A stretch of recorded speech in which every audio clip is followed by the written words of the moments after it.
Hello students, welcome to Solve via Knowledge. இன்னைக்கு நம்ம பார்க்க போகிறது 12th standard mathsல exercise 1.4ல second sum.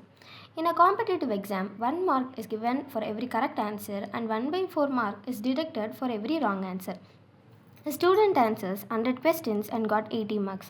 How many marks did he answer correctly? So ஒரு எக்ஸாமில் கரெக்டாக எழுதுகிற ஒவ்வொரு ஆன்சருக்கும் +1ம் தப்பாக எழுதுகிற ஒவ்வொரு ஆன்சருக்கும் -1/4ம் போடுறாங்க. இப்படி ஒரு ஸ்டூடெண்ட் 100 கொஸ்டின்ஸ் அட்டன் பண்ணும்போது 80 மார்க்ஸ் மட்டும்தான் வாங்குறாங்க. அவங்க எவ்வளோ கொஸ்டின் கரெக்டாக எழுதுனாங்க அப்படின்னு கேட்டிருக்காங்க. ஸோ நம்ம இதுக்கு 2 வேரியபிள் எடுத்துக்கலாம். Let x is equal to number of questions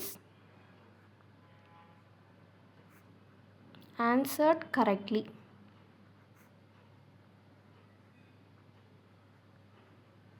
So then y equal to number of questions answered wrongly. So நம்மளுக்கு கேட்டிருக்கிறது இதுதான் எக்ஸ் தான். ஸோ நம்ம எக்ஸ் மட்டும்தான் கண்டுபிடிக்க போகிறோம். ஃபஸ்ட்டு நம்ம ஈக்குவேஷன் ஃப்ரேம் பண்ணோம். என்ன சொல்லியிருக்காங்க, மொத்த கொஸ்டின் 100ன்னு சொல்லியிருக்காங்க. அப்போ அவங்க கரெக்டாக இது பண்ணது தப்பாக இது பண்ணது ரெண்டும் சேர்த்து 100. So x plus y equal to 100. இது ஒன்று.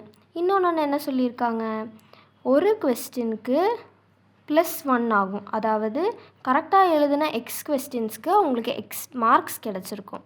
அப்போ தப்பாக எழுதின ஒவ்வொரு கொஸ்டினுக்கும் 1/4 மார்க் கம்மியாயிடும். அப்போ -1/4 இன்ட்டு ஒய் மார்க் கம்மியாகி தான் அவங்களுக்கு 80 மார்க் வந்திருக்கு. ஸோ இது 2 தான் ஈக்குவேஷன். இதை வச்சு தான் நம்ம இது பண்ண போகிறோம். ஃபஸ்ட்டு இதுக்கு டிட்டர்மினன்ட் கண்டுபிடிக்கிறோம். எப்படி, XYயோட கோஎஃபிஷியன்ட் மட்டும் எழுதி XY எக்ஸு ஒய்யோடது. ஸோ இதை நம்ம மல்டிப்ளை பண்ணும்போது -1/4 -1. ஸோ இதுக்கு எல்சிஎம் எடுத்து பண்ணால் -1 -4/4. So that is equal to -5/4.